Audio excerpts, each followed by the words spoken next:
When it comes to the popularity of anime and manga, it's undeniable that at the forefront of it all is shonen. Shonen was a lot of people's first introduction to anime and still remains in their hearts as their favorite genres of anime and manga. Shonen Jump itself has given birth to a lot of the big hitters that have made notable waves around the world. But even then, in Shonen Jump itself, the popularity each series has gotten isn't equal. There's a reason why the big three are called the big three, but that isn't to say that they didn't have any fans. They did good enough numbers but didn't exactly leave long lasting legacies. So I'm sure if you dug through the many series that have come and gone through Shonen Jump, you'd see several that you've probably never heard of. And that was the case for me and Medaka Box.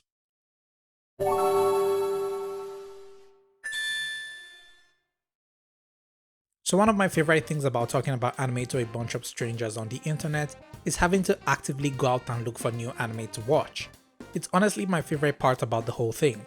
Sometimes I find absolutely great stuff, and sometimes I find this. But with every watch through, I find myself having more and more appreciation for anime as a whole. When I began watching Medaka Box, I absolutely had no idea what to expect from it. I knew it was a shonen from Shonen Jump, so I expected the bare minimum as a shonen itself. But then the series absolutely blindsided and drew me in by the end of the first season.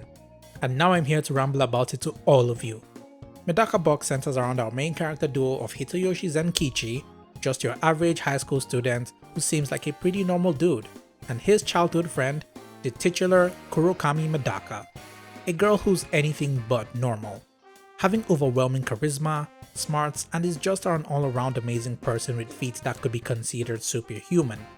Medaka has just been assigned the role of the Student Council President, winning 98% of the votes, a testament to her incredible charisma and popularity. Her first act as Student Council President, setting up a suggestion box that lets the students themselves directly seek help from her and the council. No matter whatever problem they have, she'll be ready to help them 24/7, 365 days a year. And with Zenkichi and the rest of the Student Council by her side, they get into all sorts of high school related antics to make their school better. Medaka Box was written by Nishio Ishin.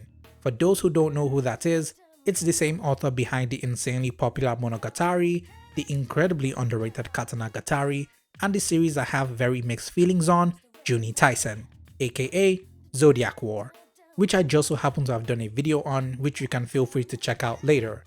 So if you are aware of Nishio Ishin's work, you kind of know what to expect from Medaka Box. But even then, it doesn't prepare you for how crazy it gets. The anime ran for 24 episodes across 2 seasons, adapting the first 7 volumes out of the 22 volumes of the manga. So if you plan on reading the manga, you have a lot of catching up to do.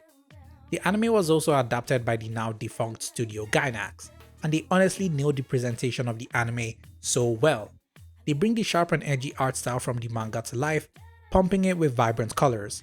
If you've been around the channel long enough, or if you've seen my high school DD videos, you know how much I prefer this kind of art styles. Medaka Box especially has a style that reminds me a lot of the Disgaea series mixed with The World Ends With You, so I felt really right at home with them, Zenkichi having my favorite character design in the series. Gainax also does not slouch when it comes to the animation, as they really pull off the zany and exaggerated vibes the manga has to near perfection. Even with the little action scenes the anime has, it does so exceptionally. Okay, that's enough on the background of the anime. What makes Medaka Box so special? The series is able to really lean into its shonen roots, all the while subverting your expectations and deconstructing shonen as a whole. At the start of the series, for the first 8 episodes, there really isn't a structured story. Episodes would have the characters helping the students of their school with whatever problems they had, from finding a lost dog, to helping a girl write a love letter, to having a whole swimming pool episode. These episodes act as an introductory arc to the series, as well as introduce us to all the other supporting characters and student council members. This arc fleshes out the high school through the many side characters the student council helps from episode to episode. And to my surprise, these characters weren't just one-off characters to never show up again, but frequently make reappearances to interact with the main cast in some way or form, regardless of how generic their designs were. I really like this cause it helped make the school setting feel a lot more full and lived in, giving the impression that these side characters had lives of their own and didn't just revolve around the main characters. And this aspect of the series gets even better as the supporting cast grows. While the slice of life introductory arc was fun and had its charms, it may not appeal to a lot of the people who are expecting a by-the-numbers shonen story. This is just my personal headcanon, but I think this first arc serves to weed out the readers while creating a false sense of security that tries to make you too comfortable with the way things are now. And honestly, I wouldn't blame you if you stopped watching by this time because I almost stopped too. But then the 9th episode comes in, you meet this little kid who goes on to completely slaughter an entire classroom, drenching himself in the blood of seemingly innocent students. This is Unzen Miyori, leader of the disciplinary council carrying out his own form of justice. He also serves as our first true antagonist of the series. What follows after his introduction is a complete tonal change. There's explosions, flashy techniques, Medaka transforming, a climatic battle between the two, and the reveal of even more antagonists. And to top it all off, we find out that a super secret lab deep beneath the school has been conducting experiments on students for some super secret plan. This is when you realize you're in for a wild ride, and it only gets crazier from here. Medaka Box rewards you for sticking through the slice of life bits with some insane shonen-y goodness with a twist. Don't get me wrong, as the slice of life bits weren't bad, as they did what they set out to do really well, but those parts were only scratching the surface. After this arc, things kick into high gear with you wishing for those slice of life bits back. The story progression after the first season is great and brings in a lot of new characters who will then go on to be staples in the franchise moving forward. But more on the characters later. The other thing the series puts front and center by its second season is its power system. Yep, we're going full shonen now. And let me just say, this is one of the better power systems to ever come from a shonen. The powers in Medaka Box are tied to a character's personality and their mindsets. Let me explain. In the world of Medaka Box, there are 3 kinds of people: normals, specials, and abnormals. Normals are the easiest to understand. They are the average people with nothing all that remarkable about them. Pretty simple. Zenkichi is one of them. Just above normals are specials. Specials are people who are considered pretty good at something in particular, having very specific skills the average human wouldn't have. Like Kakaijima, for example, whose lungs are so strong she's able to hold her breath for up to a month and fire air cannons from her screams alone. However, superior to specials are abnormals. Abnormals are people with superhuman abilities that stem from their very nature and personalities. These powers manifest in very different ways, with the majority of them not really having full control of their powers. To them, it's their natural way of living and have an innate desire to master their abnormalities, as well as have skills that stem from those abnormalities. There are a bunch of abnormals in the series that come in different shades. The easiest example of this would be this guy, whose abnormality is that his reflexes are so high that they run on autopilot and let him automatically dodge without him needing to think about it. And then there's also this guy whose abnormality is his insane strong urge to kill people around him, though he's never really killed anyone before. And in case you were wondering, Medaka 2 is an abnormal with an insanely busted abnormality. Her skill is called The End, which lets her copy and use others' abnormalities at their perfected state, meaning she takes other people's skills and uses them at their absolute peak, an ability that is insanely busted in her universe and probably all of fiction. Okay viewers, I'll be honest with you, I kinda lied when I said that there were 3 categories of people in their universe. There exists a 4th category consisting of people who have been rejected and in turn reject society. People with powers born from their trauma and warped upbringings. People seemingly existing to bring nothing but pain to others and their environments. These people are called minuses. Minuses are the exact opposite of abnormals. While abnormals were born with their abilities and natural talent, minuses are people who acquired their abilities due to the environments they were raised in and their negative outlooks on life. For reference, there's this one minus who spent his whole life pushing everything away, from emotions to thoughts to people's feelings and himself, choosing not to bother about anything anymore, and so he gained the ability to take in damage and push it onto something else, basically rendering him invincible. If his ability sounds crazy to you, just know that his power is one of the lesser broken ones. Pretty much everyone, and I mean everyone in the universe of Medaka Box is busted in some way, and I haven't even touched on the most menacing character yet. Okay viewer, I'll be honest with you, I kinda lied when I said that there were 4 categories of people in their universe. There actually exists a 5th category. They are referred to as not equals. What are they? basically gods. This person alone has 12 quadrillion, 858 trillion, 51 billion, 967 million, 633,865 skills. That just might be the longest number I've ever read. And I'll leave it to you to find out how she's dealt with. So because of how intricately tied these powers are to their personalities, it creates a lot of interesting powers, and this makes the battles play out in an entirely different way. A good chunk of the battles involve just trying to figure out what kind of power the opponent has and how our heroes are going to overcome it.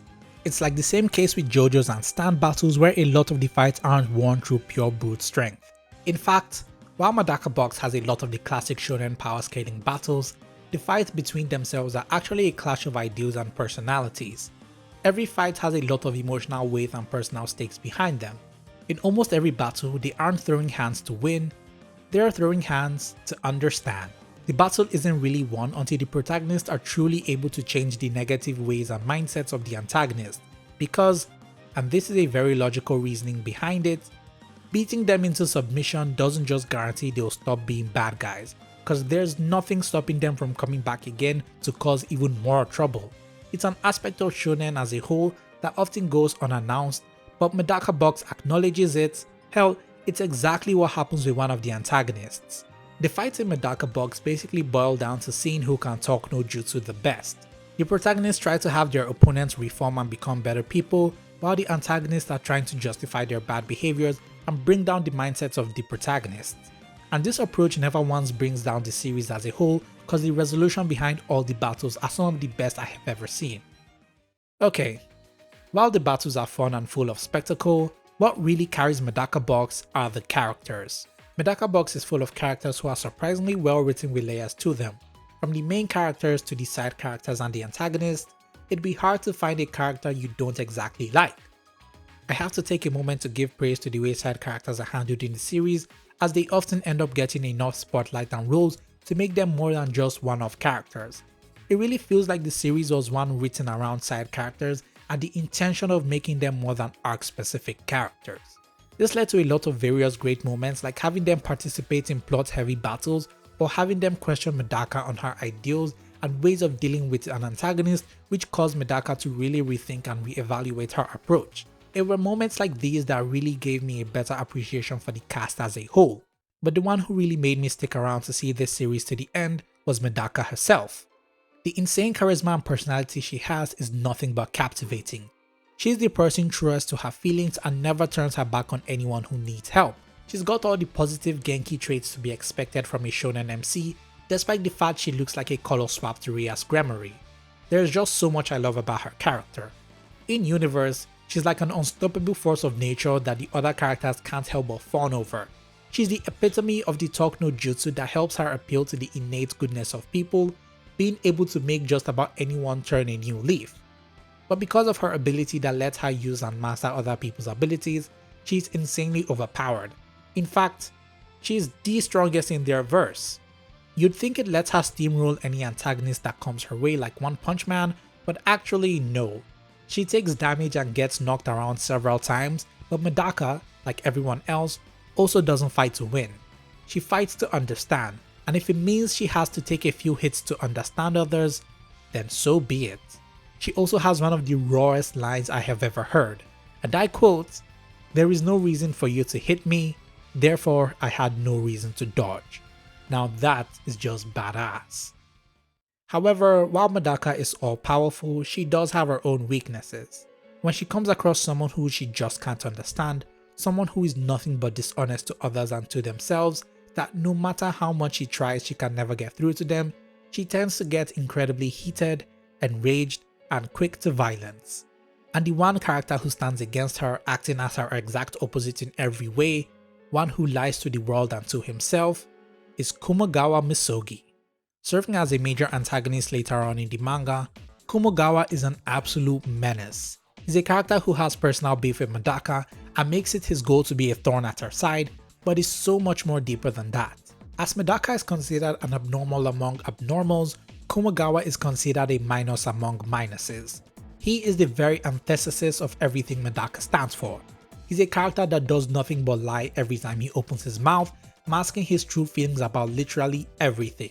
The way he switches up at any given moment is pure art, and the way he's written and presented makes him incredibly intimidating, even when he has a face that looks like this most of the time. While I was reading the manga, it always felt like there was something wrong with him.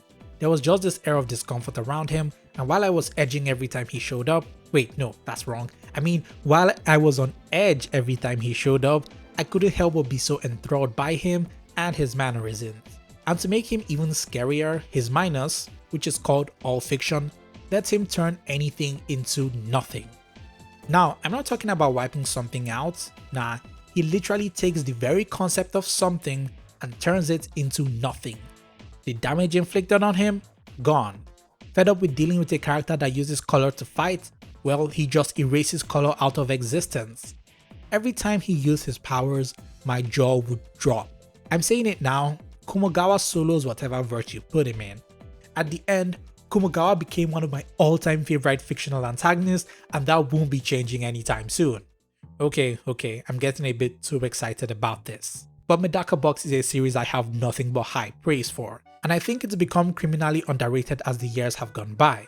It's a series that I think would benefit greatly if it got a new season or maybe a reboot, but it's been over 10 years since the last anime season, so it seems very unlikely. But don't let that stop you from reading the manga, so if I've convinced you to check it out, you owe me a subscribe. As always, this has been your very favorite slice of bread. Stay toasty.